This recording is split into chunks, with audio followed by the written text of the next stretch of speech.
You finish your work, the bills are paid, you're finally sitting on the couch. Nothing terrible is happening, and yet your body still feels tense. Your mind keeps scanning. You check your phone again. You replay conversations. You suddenly feel like you forgot something important. Not just important, life-altering. Because the human nervous system still reacts to uncertainty like danger. An unread email, a missed call, a bill, a notification. To your brain, that unread email is not just data. It's movement in the tall grass. And to understand why modern people cannot turn that alarm off, you have to look at the world the human brain was built for. Imagine a frozen landscape thousands of years ago. Snow moving through the trees. A group of Homo sapiens scanning the dark, hungry, watching everything. Because in that world, missing the wrong signal could cost you everything. And your brain adapted to survive that pressure. The problem is, your nervous system still runs the same survival software. But the world changed faster than your biology did. The predator became a notification. The snowstorm became a deadline. And now modern life keeps triggering ancient alarms. This is why you can be physically safe and still feel hunted.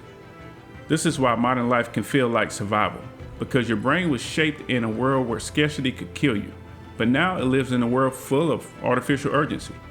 And if you constantly feel exhausted, restless, or unable to relax, your brain may be fighting battles that were won a long time ago. Some of the problems are real, but some of them are ghosts. Your nervous system was not designed to make you happy first. It was designed to keep you alive. That sounds simple, but it explains a lot. For most of human history, survival was not abstract. It was physical. Food mattered, shelter mattered, the weather mattered, the tribe mattered, the sound outside the fire mattered, the movement in the dark mattered. If something felt wrong, you can always afford to ignore it. A missed signal could cost you. So the brain became sensitive. It learned to scan. It learned to predict. It learned to notice what was missing. It learned to search for the threat before the threat fully appeared. That instinct helped us survive. But instincts do not just disappear when the world changes. The modern world changed faster than the human body did. We built cities, we built technologies, systems, calendars, phones. We built jobs that follow us home. We built digital lives that never fully turn off. But the nervous system is still old. It still listens for danger. It still watches for lack. It still reacts to uncertainty. It still treats unfinished things as open loops. And that's where the mismatch begins. Because the body was built for a world where scarcity was physical. Now, scarcity is emotional, digital, financial, social, and psychological. You may be not running from an animal, but you're running from being behind. You're running from missing something important. You're running from falling out of rhythm. You're running from not having enough money. You're running from not being prepared.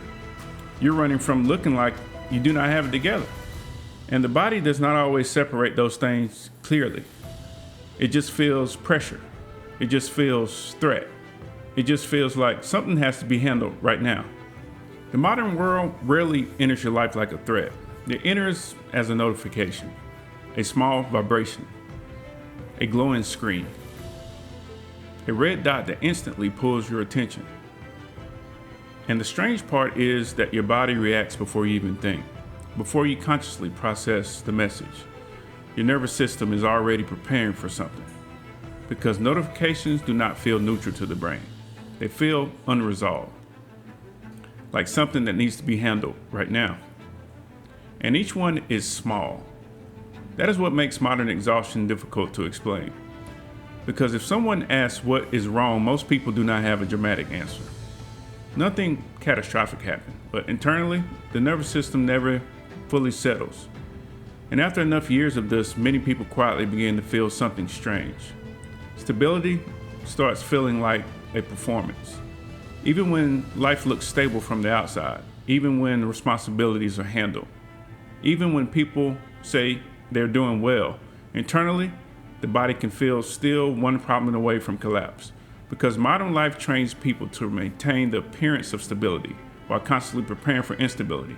And eventually, the nervous system forgets how to stop scanning. Modern stress is not usually one giant traumatic event. It's accumulated vigilance, thousands of tiny reminders that something still needs your attention. And attention is expensive. Every notification pulls your energy from your nervous system. Even if you ignore it, even if you never respond, your body still receives the signal. Something is unresolved. Something is unfinished. Something could be a problem. And when this happens all day, the nervous system never fully hears, we're safe now. It hears, keep scanning. This is why rest can feel strangely difficult. You can sit on the couch and still feel activated. You can lie in the bed and still feel mentally busy. You can technically have free time while emotionally feeling chased. This is not weakness. That is a nervous system adapting to constant interruption. There's a name I would give to this feeling: phantom scarcity. Phantom scarcity is when your body reacts to lack even when immediate danger is not real. It is the feeling of not enough even when the problem is vague. Not enough time, not enough money, not enough progress, not enough energy, not enough proof that you are safe. And the strange thing is that phantom scarcity can exist inside convenience. You can have food on the kitchen table and still feel unstable. You can have a phone that connects you to everyone and still feel alone. You can have tools that make life easier, but you still feel overwhelmed because convenience did not remove pressure. It just multiplied the access. Now work can reach you anywhere. People can reach you anywhere. Bad news can reach you anywhere. Comparison can reach you anywhere. And so can your problems. This is why abundance does not always feel like abundance. Sometimes it feels like exposure. Too many choices, too many messages, too many tasks, too many ways to fall behind. And your brain tries to solve it by doing what it always does. It scans for what's missing. It says, what do we need to fix? Now this is where modern life becomes psychologically strange, because your brain is not only reacting to stress, it's being rewarded for responding to it. Every time you close a loop, your nervous system experiences relief. Inbox cleared, message answered, notifications checked, problem closed. And biologically, the modern attention economy profits from nervous system staying activated. Every notification competes for attention. Every headline competes for urgency. Every app competes for emotional reaction. Because attention becomes one of the most valuable resources in the modern world. And the easiest way to capture attention is not peace. It is interruption. It is urgency. It is novelty. It is fear. It is comparison and outrage. Your brain evolved to notice possible threats quickly. Now, entire digital systems are designed around that instinct. The scroll never ends. The feed never ends. The next alert never ends. After enough repetition, stillness itself can start feeling unfamiliar. Not because peace is bad, because your brain has adapted to constant activation. It's not just that people became addicted to the relief of closing loops. Modern culture also convinced people that if they optimize enough, they would finally feel free. Better systems, better routine, better productivity, better optimization. And yes, some of these tools help, but there's a hidden problem. The more tools we create to manage life, the more things the nervous system has to track. More notifications, more reminders, more systems, more invisible responsibilities. Technology removes physical friction, but it often increases psychological friction. And eventually people start chasing a strange fantasy, the fantasy of finally being caught up. But ask yourself, honestly, when was the last time you felt truly finished? Not done with the task, done with the need to check. Because modern systems are not designed to create psychological completion. They're designed to keep generating engagement. This is why you can have a day where nothing dramatic happens and still feel exhausted by the end of it. You did not have a crisis, you did not run from danger, but your nervous system may have been bracing all day. Bracing for a message, bracing for a bill, bracing for a mistake, bracing for bad news, maybe the next task. And the more this happens, the more your body begins to treat calm as suspicious. When nothing is happening, part of you wonders, what are you missing? When you finally sit down, and part of you feels guilty. Because if your brain has been trained to survive by scanning, stillness can feel unsafe. This is one of the saddest parts of modern exhaustion. Some people are not tired because they are doing too little. They're tired because their body never receives permission to stop preparing. The answer is to not stop caring. The answer is to start separating signal from threat. Because not every signal deserves your nervous system. Not every notification is urgent. Not every unfinished task is a crisis. Not every inconvenience is danger. That is why breaking the loop starts with awareness. Before you solve the problem, ask, is this real urgency or fake urgency? Is this danger or discomfort? Am I responding to this because this matters or because I want relief? Those questions create space, and space is what the nervous system needs. Your nervous system is not reality. That might be one of the most important things us as modern human beings need to understand.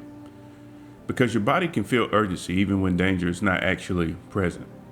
Your nervous system can keep sounding alarms long after the original threats disappeared. That does not mean your feelings are fake. It means your biology is old, protective, still trying to survive with tools designed for a different world. And modern life keeps triggering those tools. Notifications, deadlines, bills, comparison, algorithms, endless reminders. So people stay activated. They stay preparing. They stay optimizing. But peace is not something you earn after you solve every problem. Maybe peace begins when you realize your body is reacting to signals that are no longer life or death. Maybe peace begins when you stop treating every unfinished thing like a predator. And maybe the next stage of growth is not becoming perfectly optimized. Maybe it's finally teaching your nervous system that it's allowed to stop preparing for disaster. Because some of what you're feeling is modern life, but some of it is ancient wiring reacting to ghosts. And once you realize that, something changes. You stop believing every alarm. You stop obeying every feeling of urgency. You stop treating exhaustion like proof that you're failing.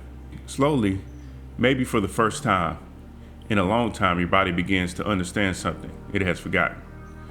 You survived. We survived. We are here. And not every moment of silence means something terrible is about to happen. Sometimes quiet means you're safe.